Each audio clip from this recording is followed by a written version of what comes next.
You think you know the people who raised you. You think after all these years, there are no more surprises.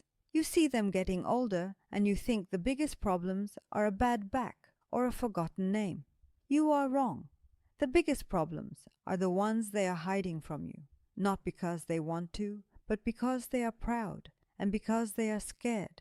Scared of being a burden, scared of losing the last bit of independence they have left. Scared you'll look at them and not see the person who raised you anymore. They think this silence is protecting you. It is not.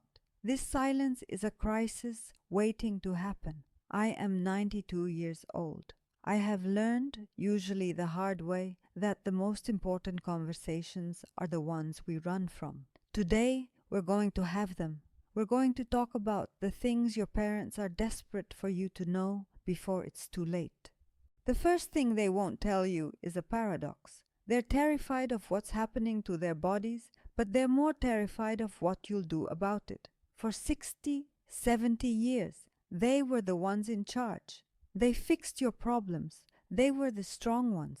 And the idea that this is all reversing is a kind of death all on its own. My husband, Anthony, was a plumber for 40 years. He could fix anything. He built half the things in our house with his own 2 hands. Toward the end, when his hands started to shake, he would hide them from me. He'd drop a fork and blame it on the dog. A man who prided himself on his strength was terrified of looking weak. It wasn't about the fork. It was about what the fork meant, that he was losing control. This is what's happening in your parents' house. They're not telling you about the time they got dizzy reaching for a can of soup. They're not telling you about the stumble on the stairs that made their heart stop.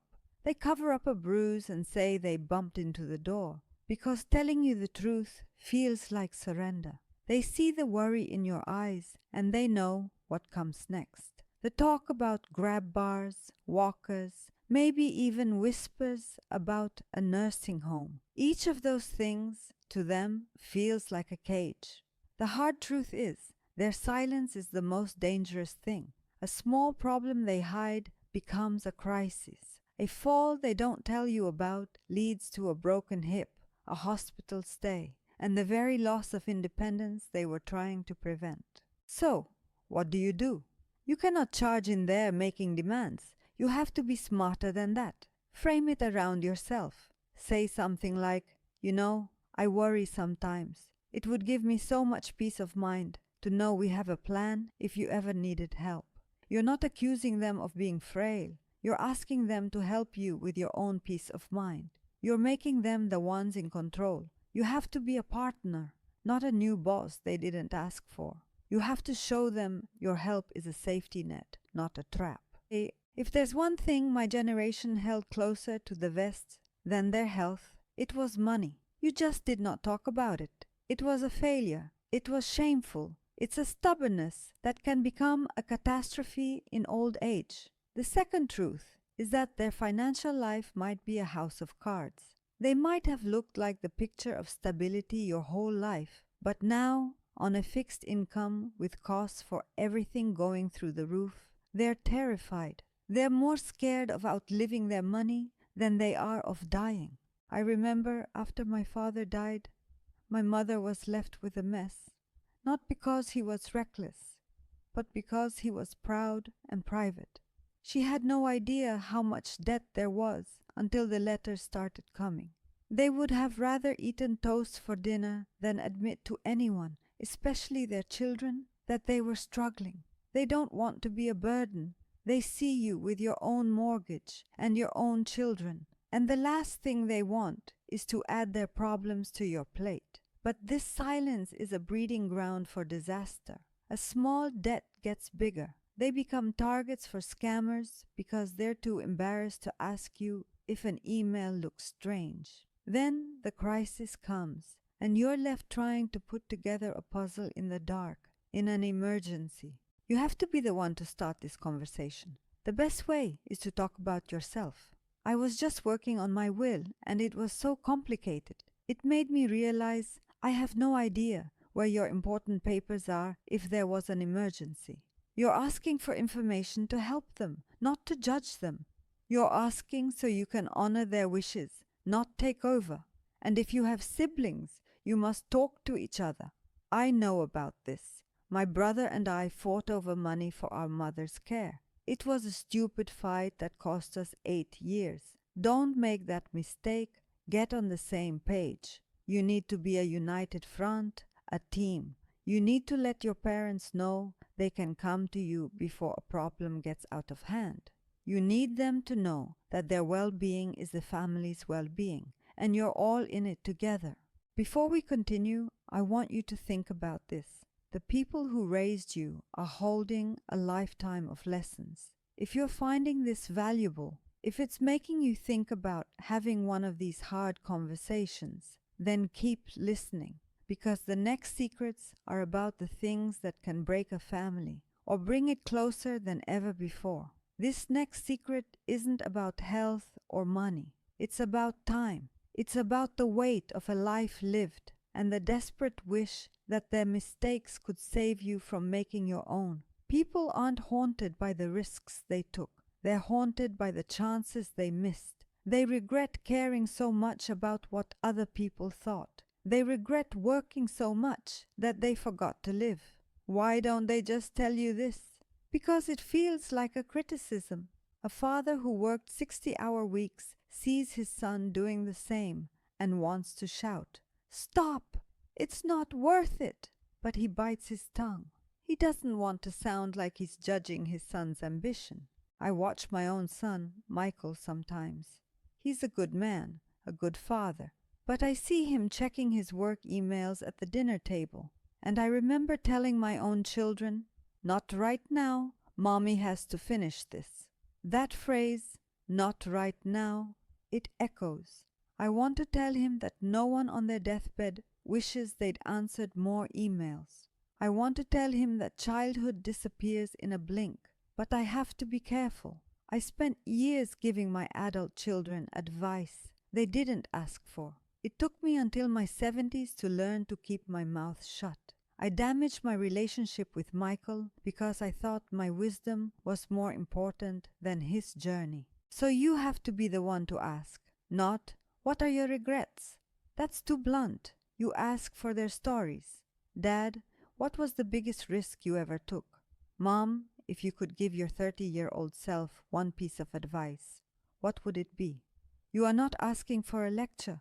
You are asking for a piece of their life. You're telling them their story matters, with all its wrong turns and imperfections.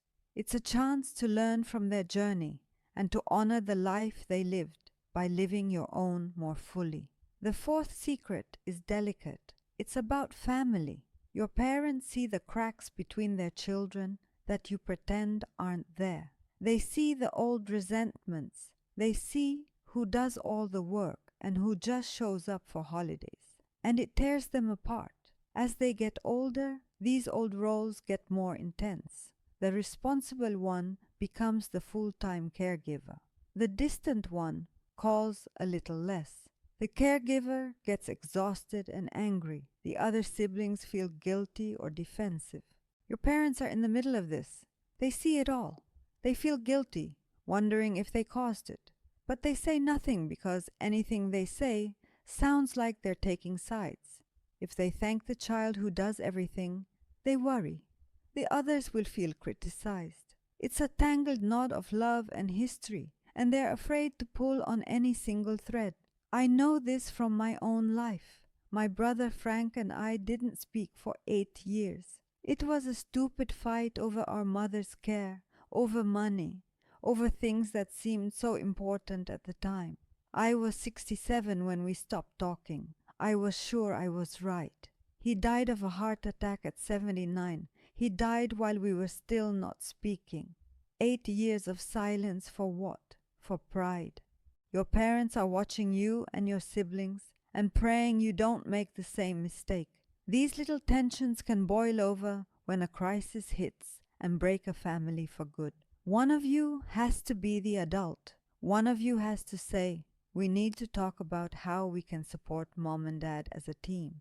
It's not about blame. It's about a plan. Who handles what? It won't be equal, but it must be fair. Having this talk now is a gift to your parents. It's the peace of mind of knowing their children will be there for each other when they're gone. This is the last secret, the hardest one.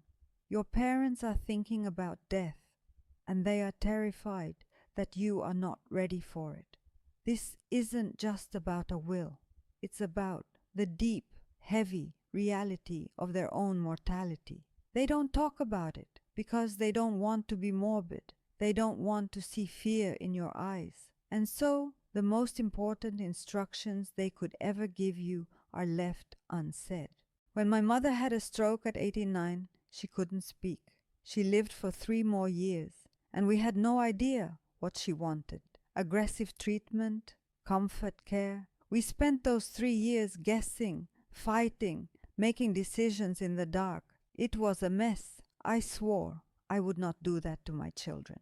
And I almost did, because having the conversation feels like you are inviting death into the room. But death is coming whether you invite it or not. And if you avoid this conversation, you are not protecting anyone. You are leaving a legacy of chaos and guilt for the people you love most. They are left to guess and to live with the agony of not knowing if they did the right thing. You have to start the conversation, and you have to frame it as a favor to you. Don't say, "We need to talk about when you die." Say this, "Mom, I realized that if there was ever an emergency and you couldn't speak for yourself, I wouldn't know what you'd want. It would give me so much peace of mind to know your wishes, so I can make sure I do the right thing for you." You are not forcing them to face death. You are asking them to help you be a better son or daughter. Get the papers in order. Talk about it now, with clarity and love, not in a hospital waiting room filled with panic. Giving them the space to share their final wishes is the last and maybe the greatest act of love you can offer them. So let's be clear about what we've talked about. 1, they're scared about their health, but more scared of you taking away their independence. 2, their money situation might be a secret crisis, hidden by a lifetime of pride. 3, they have a life's worth of regrets they wish they could turn into lessons for you.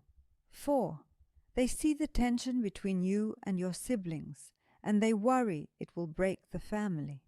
And 5, they are thinking about the end, and they need you to be prepared for it. These secrets aren't meant to hurt you. They're the result of a lifetime of love and a deep-seated fear of becoming a burden.